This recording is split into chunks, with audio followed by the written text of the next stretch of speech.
All right, welcome. Thank you for coming to this Friday's Coffee with the Principal. Thank you so much for being here. We'll jump right in. You may notice that the format of today is going to be a little bit different, and actually the next 4 weeks or so, I'm going to be sharing 4 weeks of a module with families, parents, caregivers on substance abuse awareness and resiliency building. So thank you for being here today. So we've budgeted an hour for it. I don't know if it'll take the whole time. We'll start with just a couple of announcements and then we'll get right to it. So again, thank you so much for being here. Much appreciated. All right. So just as a reminder, you've joined the meeting muted. Feel free to use the chat box as needed. I'm recording this meeting. I get lots of comments from families who aren't able to join us live at this particular time. However, they do watch it on YouTube afterwards. So welcome to you, whether you're here live today or whether you're joining us on YouTube. Just a couple quick announcement reminders that are things that are coming up soon, actually very shortly, and then we'll get right into it. So the first is this. Next week, Wednesday and Thursday, are our spring family teacher conferences. We've sent the link out already to some families who we've identified as maybe most benefited by having an in-person conference. I checked this morning and there's still plenty of slots left. We'll be sending out the link to everybody else, I think, later on today. So if you're able to join us next week, Wednesday evening or Thursday afternoon, that would be great. We are dismissing school early both days. Both days are minimum days for all students. So that's a 1:23 p.m. dismissal. Yeah, so we hope that'll be good. If you cannot find a slot that works for you, reach out to one of your child's teachers on Class Dojo, and we'll be able to make that happen at a different time. Last announcement is this. Tomorrow is the Rock, Roll, and Run for Education. I've put the link right there in the chat for more information about it and to register. 100% of the funds of the fees that are collected to participate in the run come right back to us here at Katherine Johnson STEM Academy. I am running, or maybe I should say walking tomorrow in that. So if you're out there, I'll see you there. We also have some prizes for kiddos who complete that. So please again take a look at the link and go ahead and register for that. So registration for this actually closes at noon today, in about 2 hours. So the online registration will close at noon. However, they will take in-person registration tomorrow. So if you don't have a chance to register before noon today, it's okay. You can just show up tomorrow and register on the spot. Okay. So let's get started. So LAUSD has developed a series of webinars that are being made available to schools and to share with families and caregivers. So I took a look at this. There's some great stuff in there, and I wanted to make sure that all our families know of this. We have budgeted an hour for this, so I totally understand if you're not able to stay the whole time. I get that. But we are recording it, and you will be able to take a look at it afterwards on our YouTube channel. So it's a series of 4 modules. Today's module is kind of an overview on substance use awareness. And again, we're glad you're here. We want to start by thanking you for coming. You're going to hear the term parents and caregivers used interchangeably, but that refers to all caregivers, including biological parents, as well as adoptive parents, legal guardians, foster caretakers, relative caretakers, etc. We want to thank you because we know you're here because you care about your children. And we do too, and we want to partner that. I also want to acknowledge that some of the topics I'm going to address today and in future weeks can potentially be triggering. If at any point in the presentation you feel overwhelmed, do what you need to do to help regulate your nervous system, whether that's deep breaths, drinking some water, warming up a cup of coffee or tea, or stretching or moving your body, whatever helps you be present. Or if you need to step away for a moment, that's fine too. Lastly, we're all allies here. You know your children better than anybody, and so the purpose of this is really to partner with you together. We do see you as the expert of your own children, And we're grateful and thankful you've allowed Katherine Johnson to be an ally in supporting your child's well-being. Y'all know me. I'm Kyle Hunsberger. I'm the principal here at the school. And again, just an overview of what we're going to do the next 4 weeks. Today's module will be on substance use awareness. Next week will be a module on why do kids use substances. The week after that will be a module on how to talk to your child about drugs. And then week 4 after that will be a module on building resilience in our children. That'll take us through March, and that'll be our next 4 coffees with the principal. And a little bit more on that. So those are our 4 modules. So our learning objectives for today is to, 1, learn about commonly abused substances among youth. Number 2, to explore the ways parents and caregivers can protect against substance use. Number 3, recognize signs that your child may need help. And again, the purpose of this presentation is to provide introductory information to common substances and trends. We encourage you to engage in some additional learning as you may see fit. And again, the purpose of this is to empower families and caregivers. The purpose is not to scare anybody. It's really to present information so that folks are aware, because information is power. The more you know. Remember that? All right. So again, this connects with the district's strategic plan priority. Specifically Pillar 2, Joy and Wellness. It's a priority of the district to create and deliver workshops like this that are focused on deepening parent and caregiver knowledge, skills, and disposition to support their students' social and emotional needs. And so again, information shared in this module will provide details about how substances are commonly used. And the purpose of this info is to raise awareness for you and to build capacity for substance identification and response.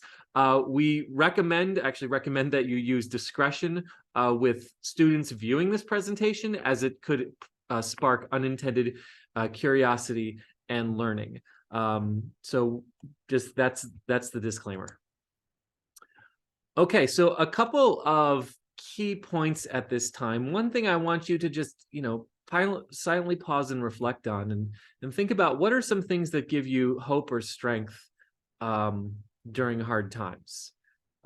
Just silently think about that. You don't have to share that in the chat, but if you can silently, think about that, that would allow you to think about one of the most important protective factors as we work with our students. And that is, what are some things that give you hope or strength during hard times? Hope is forward-looking. Hope is optimistic. Hope builds resilience. It helps us push forward in the face of challenges. So as we move through this information in this module, we encourage you to keep kind of your why, your reasons for keeping hope, like right at the forefront of your learning today. So again, you're the parent, so you are the biggest influence in your child's life, hands down.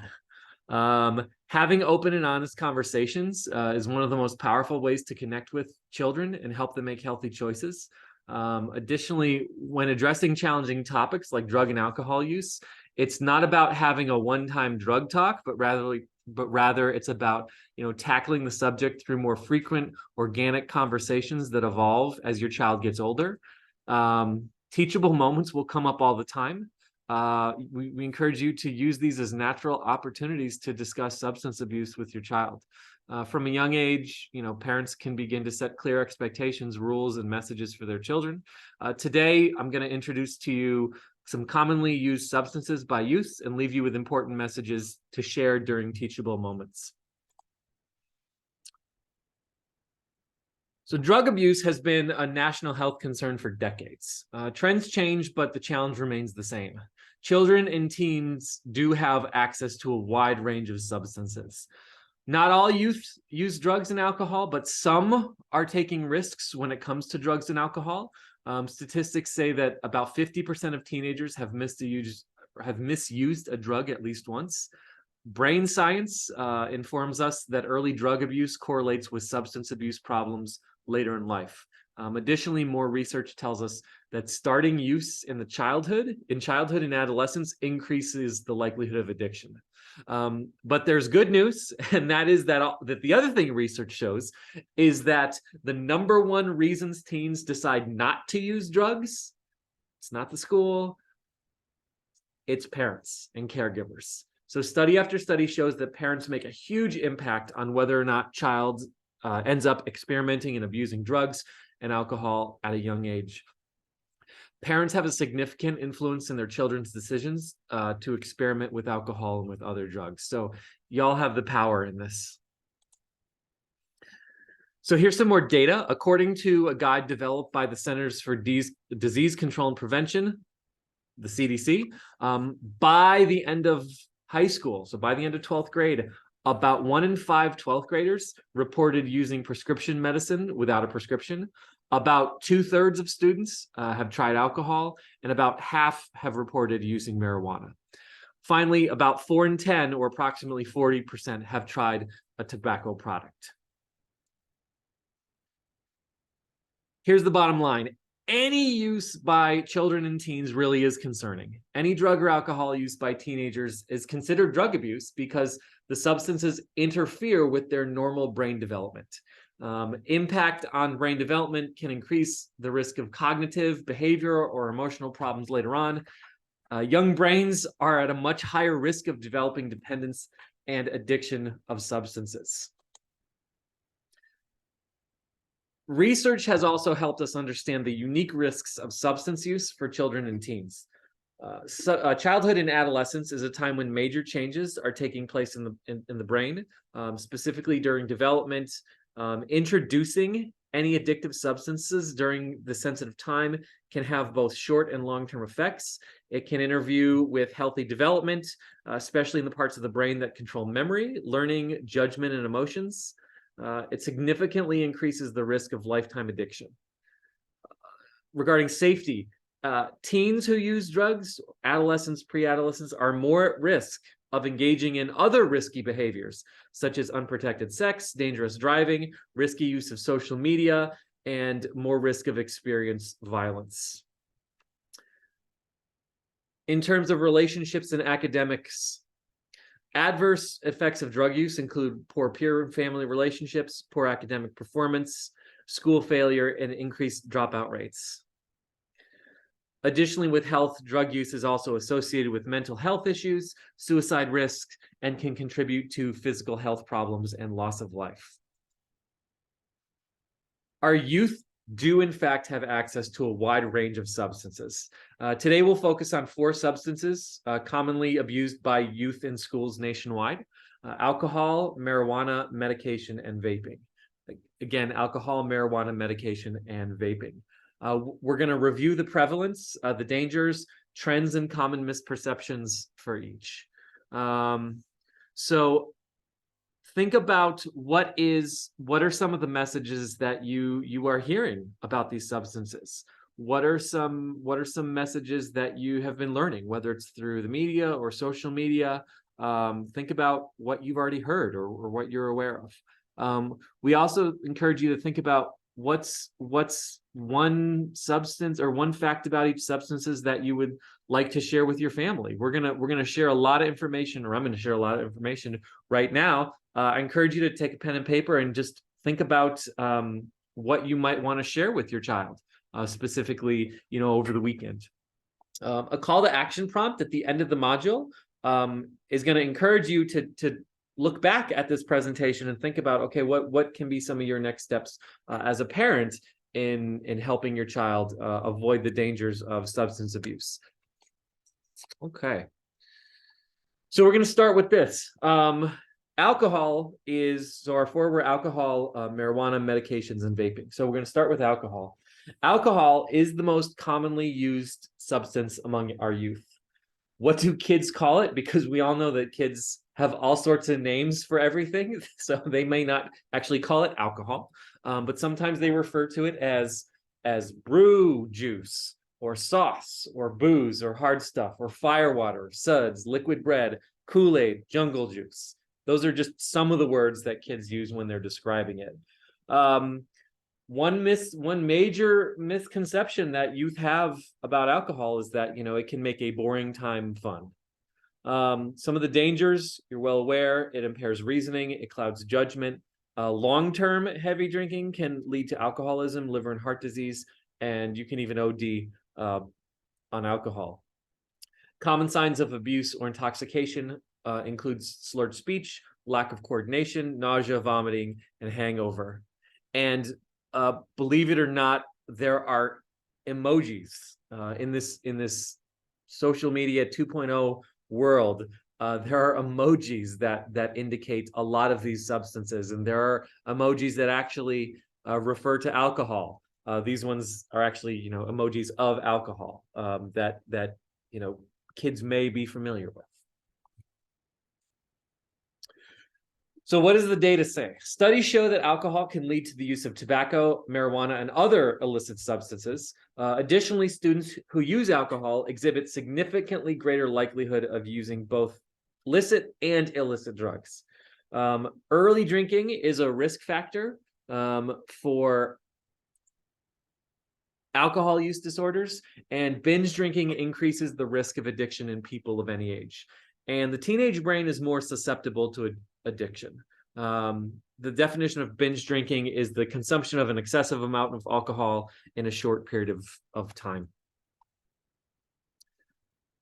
Some more data to share. Youth do have easy access to alcohol. In many cases, adolescents have access to alcohol through family members, or they find it at home. Additionally, the social acceptance of drinking among people of legal drinking age can lead many teens to view alcohol as relatively harmless. So some parents wonder whether allowing their children to drink in the home will help them develop an appropriate relationship with alcohol. Here's what the data says. So according to studies, that's not the case. It's just false. Allowing teens to use substances in a safe or supervised manner sends the wrong message and doesn't protect against future problems. There was a study of 6th, 7th, and 8th graders, middle schoolers. These are the kids at Katherine Johnson. They did a study of 6th, 7th, and 8th graders nationwide, and researchers observed that students whose parents allowed them to drink alcohol at home or provided them with alcohol experienced the steepest escalation in drinking. There are other studies that suggest that adolescents who are allowed to drink at home tend to drink more heavily outside the home. Allowing teens to use substances in a safe or supervised manner sends the wrong message and doesn't protect against future problems. Adolescents are less likely to drink heavily if they live in homes where parents have specific rules against drinking at a young age and also drink responsibly themselves. So it's important to land clearly on the prevention message, and that is this: that our family has rules against drinking at a young age, and those who are of age drink responsibly. Caregivers who can model this responsible alcohol consumption by 1, never drinking and driving, 2, avoiding drinking as a way to cope with stress, even if it's in moderation, and 3, never allowing underage drinking. So that was a lot of information on the first of our 4 substances that teens can experience use of, alcohol. The second substance we're going to take a look at right now is marijuana.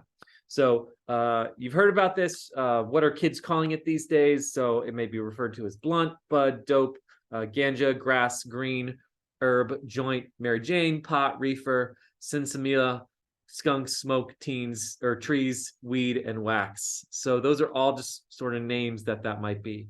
What misconceptions have our youth heard about it? Is that it helps you relax, natural, and not dangerous. However, it is very dangerous because those dangers include memory and learning problems, hallucinations, delusions, depersonalization, anxiety, panic attacks, and even in some cases, psychosis. So what are some signs of abuse? Some of the signs of abuse would be slowed thinking and reaction time, impaired coordination, paranoia, dry mouth, increased appetite. And like there is for alcohol, there are emojis that are connected with marijuana. When I looked at these were a little bit less familiar to me. Some of them are not necessarily what you would think. So the emojis pictured in that are just a few of the ways of our students may be communicating about marijuana use through text and social media. It's not an inclusive list because our youth are incredibly innovative in finding new creative ways to code messages. But these are just some of the things that you might see, or they might see. So marijuana is the product of the cannabis plant, and its main active ingredient is THC. Regular marijuana users spend, or most often start, during their adolescence. Synthetic marijuana, also known as spice, K2, black mamba, genie chronic, fake weed, is a man-made substance similar to THC made in a lab. It's known to be stronger, unpredictable, easily accessible in stores and online, and goes undetected on drug tests. Why is there a concern about marijuana and THC? So there's an increased potency and potential for addiction. The concentration of THC has increased more than 4 times in the last couple of decades. So what we're seeing in marijuana today is way different than it may have been, in the early aughts, the 90s, the 80s, and earlier. THC is responsible for the high, leading to more severe dependence. With THC and marijuana, there's an increased risk of mental health issues. Marijuana use is linked to depression, anxiety, psychosis, long-lasting disorders, including schizophrenia. Associating schizophrenia, or the association with schizophrenia, is stronger in people who start using marijuana at an early age. There's also been an increase in emergency room visits involving marijuana, suggesting that the drug's current strength is responsible for worse health consequences than in previous decades. Marijuana use could have permanent effects on the developing young brain. Difficulty thinking and problem solving, problems with memory and learning, reduced coordination, difficulty maintaining attention. So, I need you to be able to recognize some of the different ways that young people use marijuana, and it's important to identify use and protect young people from harm. So marijuana is smoked via a joint, like in rolled paper, a blunt, which is in a hollowed out cigar, a bong, a glass or plastic bowl and stem used with water to create smoke, a bubbler, which is a mini bong, or a hookah pipe. Bongs and pipes are sometimes made from common apples, or common objects like soda bottles or cans, or even fruits and vegetables like that apple you see right there. So there is actually a link to an article that I'm going to share here in the chat that may have even more information about what families need to know when it comes to marijuana. And that's right there in the chat. So while smoking remains the most common method of use of marijuana, many teens have access to actually more discreet ways of using marijuana and erroneously believe that those ways are safer. They are not. Other ways marijuana is used include edibles, oils, beverages, tinctures, oils, capsules, sprays, and wax. Additionally, dried cannabis or oil concentrates can be used on their own or baked into many types of foods, including snacks and candy products. The added risk associated with edibles is that they easily consume more THC than intended. Additionally, some sugary seltzer drinks are also spiked with THC, which is another way for youth to consume THC discreetly and in high doses. THC can also be swallowed in capsules known as cannabis caps or weed pills. They're made by filling medication capsules with marijuana oil, wax, or another extract. These are sometimes marijuana is often intended for medical use. Tinctures are liquids extracted from cannabis plants using alcohol. They're highly potent and used by placing drops under the tongue for fast absorption. Liquid infused with either THC or CBD can be discreetly sprayed under the tongue for fast absorption. And again, more information can be found at the following link. Let me grab this right here so I can put this in the chat for you. Here we go.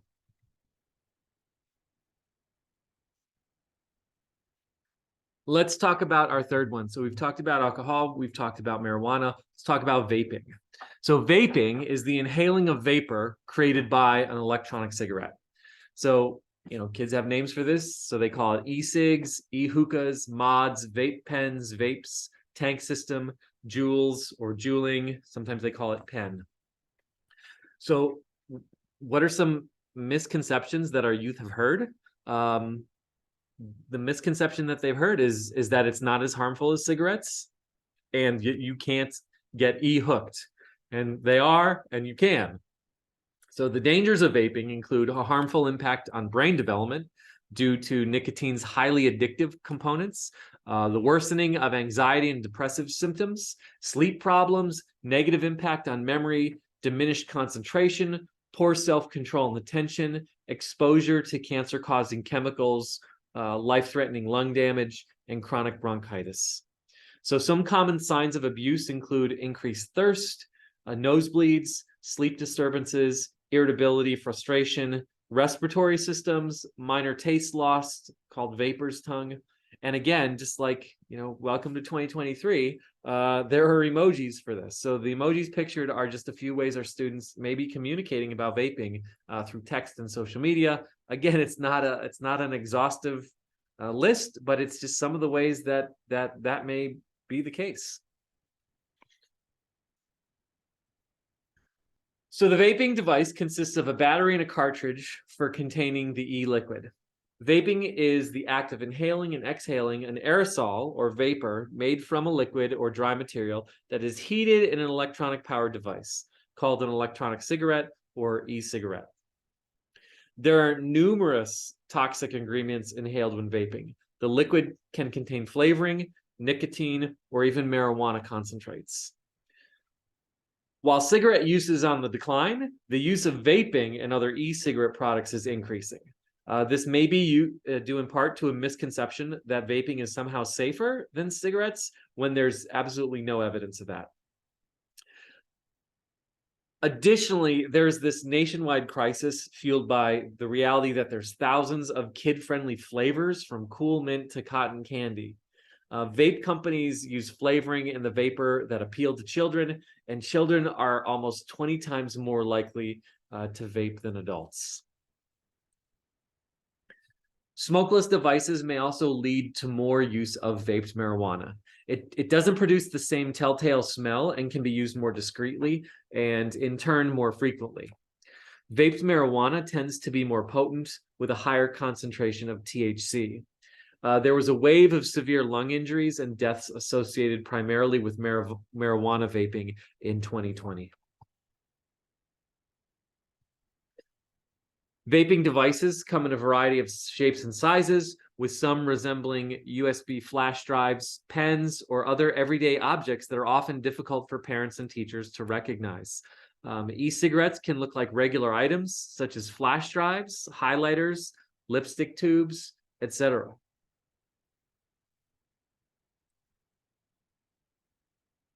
And then finally, we're going to get to our last topic, which is out of the four. We've done alcohol, we've done marijuana, we've done vaping, and then finally prescription or over-the-counter medications. So what are kids calling these medications? Sometimes it's codeine or OxyContin, Oxy, OC, Percocet, Vicodin, Vic or vitamin V, Meberol, Quaaludes, Xanax, Valium, candy, downers, roofie, valleys, jellies, Z-bars, lean, purple drank, syrup, scissorp, or slurp. Some of the spellings I struggle with here. And so what are the misconceptions that our young folks are hearing about prescription medication or over-the-counter medication misuse? So a misconception that they're hearing is that a high straight from the medicine cabinet keeps you attentive and focused, and it's safer than street drugs. Wrong. That's a misconception. There's so many dangers of this, including psychotic behavior, paranoia, delusions, hallucinations, violent behavior, insomnia, strokes, seizures, and accidental fatal overdose. What are some common signs of abuse? So it could be slurred speech, could be shallow breathing or difficulty breathing, could be sluggishness, disorientation, a lack of coordination, a lack of appetite, increased alertness, attention span and energy, vomiting, nausea, and more. And again, similar to everything else that we've seen, there are, believe it or not, there are actually emojis that kids use when communicating about prescription or over-the-counter medications. And what's crazy is, like, I look at those emojis, and I mean, one is clearly a capsule, but the other five, I mean, would have never known that. But kids are extremely innovative and creative to code messages. So we wanted to make sure that you were aware of that. So abusing prescription or over-the-counter drugs can be just as dangerous and addictive and even deadly as using street drugs. After marijuana and alcohol, prescription drugs are the most commonly misused substances among Americans ages 14 and older. Common ways that our kids take this would be ingesting them, injecting them, or smoking them. So some key factors in driving this teen medicine abuse is number one, the ease of access. Most families have medicine cabinets at home, or a friend's house has a medicine cabinet, or sometimes kids actually do have prescriptions, or they have friends with prescriptions, and those are legitimate prescriptions to help with a genuine medical need. However, even those things can be abused. Research shows that 53% of people ages 12 or older who obtain prescription medication for non-medical use did so from a friend or relative. One of the big-time misconceptions is that the teens misperceive that abusing medicine isn't dangerous because they think it's safer than street drugs. But these medicines are, and that these medicines are held by adults as well. The problem is that when the perception of risk is low and availability is high, usage goes up. Finally, it's mistakenly seen as safe because they're created in a medical laboratory for healing purposes. Prescription and OTC drugs are accepted by society as positive drug use. They're certified by the FDA. Abuse of these things can be seen as safe, and that's simply not the case. So many prescription drugs have intoxicating effects, and this is no secret to most teens. Prescription drug opioids can be prescribed by doctors to treat moderate to severe pain. Common types are oxycodone or OxyContin, hydrocodone, Vicodin, morphine, and methadone. Painkillers and sedatives can produce pleasurable effects that teens may seek out. These substances come with a high potential for abuse, addiction, and overdose. Prescription stimulants are a type of medicine that doctors give people to help them with ADHD or serious sleep problems. You might have heard of Adderall or Ritalin. These stimulants can help those with ADHD feel more alert, increase attention span, help focus, and give more energy. But some young people misuse stimulants to get high, be more alert, or to try to get better grades. There are no studies that show that these medicines will improve grades for someone who doesn't have ADHD. Teens may also abuse over-the-counter medications. The substance dextromethorphan, DXM, a cough suppressant, is found in many common cold and flu medicines. DXM can cause intoxicating effects in high doses, and an overdose is a real possibility. Finally, I've talked about this one before, and the district has talked about this before, and you've seen it in the news, and that is specifically fentanyl. Fentanyl is a synthetic opioid pain reliever. It's many more times powerful than other opioids and is approved for treating severe pain, typically advanced cancer pain. Illegally made and distributed fentanyl has been on the rise. Most people who end up using fentanyl do not purposefully purchase it or use it at first. Fentanyl is often used as an additive to other drugs, and these people often use it unknowingly. Even a minuscule dose of fentanyl can be lethal, its prominent presence in other drugs can easily cause accidental overdoses. So what are some of the things that kids may be dealing with? One is fake pills, counterfeit pills made to look like prescription medication.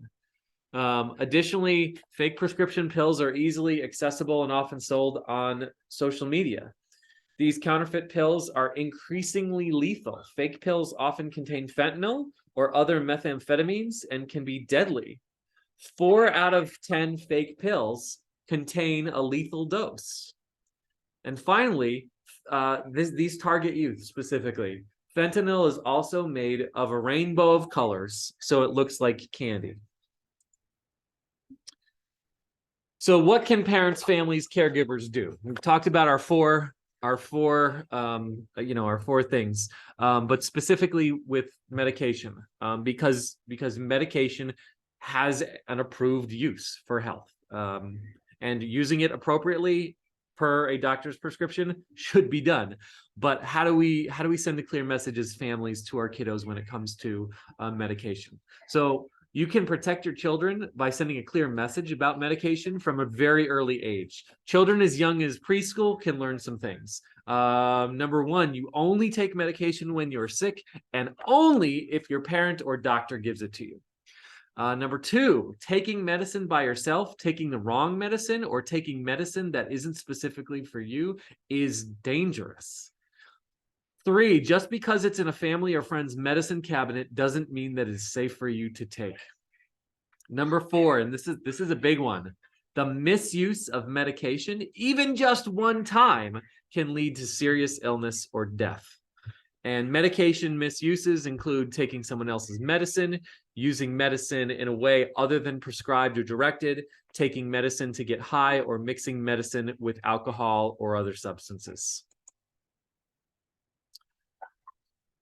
So a wide range of substances can cause overdose, including alcohol, prescription, and illicit medications. Sometimes can be very difficult to tell whether a person is very high or experiencing an overdose. If you're having a challenging time telling the difference, it's best to treat the situation like an overdose, as it could save someone's life. You can see on this slide, there's a review of common signs of overdose. So dilated pupils, unsteady walking, chest pain, difficulty breathing, gurgling sounds that indicate someone's airway might be blocked, blue lips or fingers, nausea or vomiting, a really, really abnormally high temperature, violent or aggressive behavior, disorientation or confusion, paranoia, agitation, convulsions, seizures, tremors, unresponsiveness, unconsciousness. Those can be all signs and symptoms of an overdose, which goes past a high. So what should you do if you think someone is overdosing? And this is, these are things that we train our staff members here at the school on, but it's also important for you as parents to know as well. Number one, you call 911 immediately, if possible, from a landline. And the reason is when it comes from a landline, they can route your location more quickly. But if all you have is your cell phone, use your cell phone. Number two, every single school in the district has this, which is naloxone. Naloxone is a life-saving medication that can reverse the effects of opioid overdoses and save lives. So we've got 4 or 5 doses here on campus. We've never had to administer it. Hope never to have to. But one lives in my office, one lives in the main office, and we've got a teacher trained on it as well, so it lives there too. I don't know right now how, if this is available for the general public to purchase, but we do have it at schools. It wouldn't surprise me if it was. Try to keep the person awake and breathing, lay the person on their side to prevent choking, and just stay with the person until emergency assistance arrives. So we've reviewed 4 four, main types of substances that are often abused by young folks. We've done alcohol, marijuana, we've done vaping, and we've done inappropriate use of medication, both prescription and over the counter. So think about what's one fact that you learned today that you didn't know before that you actually want to take back to your family. Think about that. Write it down. And as you are sharing with your family, what you want to do is you want to stick to the facts.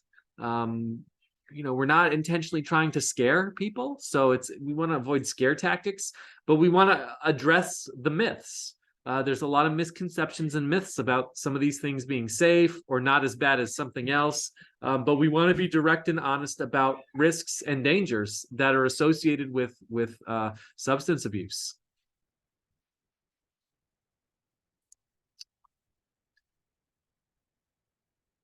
So again, there are many signs that could indicate a young person is using drugs, though it can be difficult to tell the difference between normal adolescent behavior and actual drug use. Caregivers, y'all as parents and caregivers and teachers are usually the first to notice if your child is having a tough time. If drug use is suspected, it's up to caring adults like us in a young person's life to initiate a conversation and seek support. And again, just a reminder, there's some common signs of substance abuse in youth.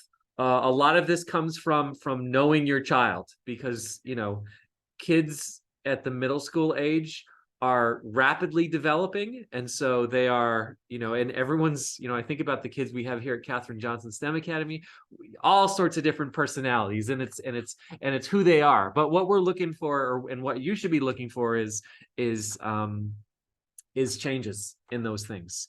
So things like uncharacteristically relaxed or reserved, unfazed by conflict or stress, slurred, slow, repetitive speech, inappropriate laughter can be one, avoiding eye contact, paranoia over small inconveniences, confusion, disorientation, or delusions, secretive behavior, unusual tiredness, missing curfew, loss of interest in activities, shifts in friendships, losing longtime friends. So one of these I want to clarify. So there's one that says like secretive behavior. So what that means might be like exaggerated efforts to bar family members from entering their room. Being secretive about where he or she goes with friends, or suddenly, maybe sudden requests for money without a reasonable explanation. These can be warning signs, or these could be a sign of substance abuse in young people. Additionally, there are physical appearance changes or things that happen at school. So you really want to pay close attention to what's going on in your child's life, note any concerning changes, and respond quickly to the warning signs. So, poor hygiene, diminished personal appearance, smell of smoke on clothes or belongings, dry or bloodshot eyes, using eye drops, pupils larger or smaller than normal, extremely tired or extremely hyperactive, cold, sweaty palms or shaking hands. At school, diminished ability to focus and engage, decreased attendance, changes in academic performance, and then like a disregard for the rules. We here at school, we see the things that happen at school. You family members, your kids live with you. And so you are the most powerful person in their lives to really note some of these things here. And so what you want to do is you want to think about, reflectively, and think about how to reach out, how to have a conversation with other adults, whether it's a spouse, or whether it's a partner, whether it's one of your parents, whether it's a staff member here at the school, whether it's myself or one of our counselors or our PSW. Early identification and care can help our young people recover more quickly, benefit from their education, and develop positive relationships. And all of these benefits reduce the risk of future substance abuse. It can be challenging to know where to start when reaching out for help. So here are some prompts that can help families and caregivers reach out to folks in their community, folks in their organizations, other adult family members, or even folks here at the school. So these are all things that you can say without like passing judgment or without like, you know, being super accusative, but you can notice some of the symptoms. I'm just going to leave this up here. I'm not going to read this to you, but there are tons of resources that exist for community members. I want to highlight some of the ones on the left, like SAMHSA. There's a national helpline. There's a national suicide prevention lifeline. There's a teen line. The LA County's got a substance abuse service helpline. Here at the school, we have lots of help here. We've got PSW, Miss Tracy. We've got Miss Guth, who's a counselor. We've got a school psychologist. We've a school nurse. Additionally, at other schools, there are like LAUSD wellness centers, parent resource centers, and then ultimately the most important thing is like if there is an emergency, you want to dial 911. That's the one y'all know about. Additionally, there's a new suicide and crisis lifeline that's 988 that can be accessed as well. Additionally, LAUSD provides a resource hotline for families if you have other questions or want to reach out to an even more knowledgeable professional on this. You can go to, and I'll type it here in the chat. Oops, hhs.lausd.net. You can submit a self-referral, and someone at Student Health and Human Services will be in contact with you. If you want to talk to somebody during regular business hours on the phone, you can use that number right there, 213-241-3840. If you press 2 for mental health, that will be a great individual that you can talk to. So we have come to the end of this first module on substance abuse awareness. I want to say thank you for joining us for this. It's a lot of information. I have been recording this, and I will share this. So if there's something you want to go back and check out, or if there's something you want to review with your spouse or partner, or people in your family or members in your community, you can do that. You know, there are portions of this that may be helpful for you to watch alongside with your child if you want to do that. But really today was about providing information. And the next 3 weeks are going to be like the most valuable stuff, which is, you know, next Friday we'll do why do kids use? Number 3, how to have a talk with your child about drugs. And I should back up and rephrase that, and I should say how to talk to your child about drugs. The difference is it's not just a talk. It's not just one time and we've had the talk and now we're done, right? It's how to talk with your child about drugs. It is an ongoing talk that should begin at you know, while they're still in elementary school, and then that talk will evolve and change as they continue to go through middle school into high school. And then the last week, March 24th, will be building resilience in our children. I'll also just share with y'all right now that I have been meeting with Miss Tracy, who's our PSW, and she is working on some specific resources that we will be presenting specifically to our students here in the coming weeks, specifically about substance abuse. This module was really geared towards parents and families, but we will be sharing some very age-appropriate, you know, information designed for kiddos. So probably, you know, less, you know, more slides with pictures and less, you know, written out bullet points. So again, thank you so much for joining me for this first module. If you could do me a huge favor, and I know there's some of you on live right now, but there is a survey that I just put in the chat. It's on the screen right now. If you could respond to that survey, that would help the district know how effective these are and whether it's useful to make more of these, and potentially even give some pointers to schools like ours who are leading these with parents. I do not see the results of this. This survey does not come back to me. It goes back to the LAUSD Health and Human Services Office who's put together these modules. So shout out to them. There's also a bit.ly right there with more information on that. So anyway, we have come to the end of our module today. I want to say thank you so much for joining us. I do have some time for some questions. I may not know the answers to all of your questions, but I can certainly take a stab if folks do it. That was a heavy topic. It really was. I want to acknowledge that. But I want to thank you for joining me live on this, and I'll make sure that this gets shared with additional folks who weren't able to attend live. I think there we go now. All right, so we do have a little bit of time. So if there are any questions, I can take them now, and you can put it in the chat, or I think you can unmute.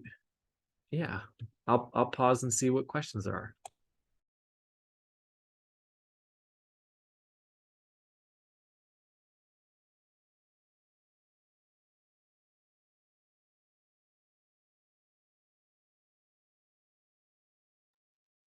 Great. There's a comment in the chat. I'll read it out loud because folks on YouTube can't see the chat. There's a comment that says, "Thank you very much. This is definitely a springboard for discussion.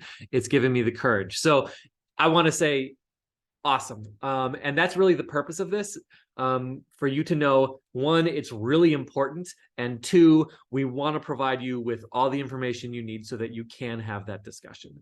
And I will also say this, the biggest thing that you can do for your child in their life is to be their parent, And that may mean having a conversation with them that you feel is uncomfortable and they feel is uncomfortable, and they may roll their eyes and they may, shrug it off.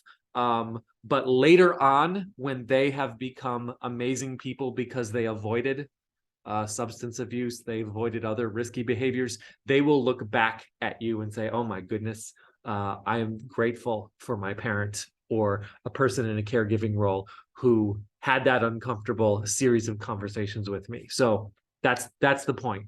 And in fact, if they're uncomfortable and you're uncomfortable, then you're probably doing it right. Thank you for that comment. Other questions from anyone else before we wrap it up today?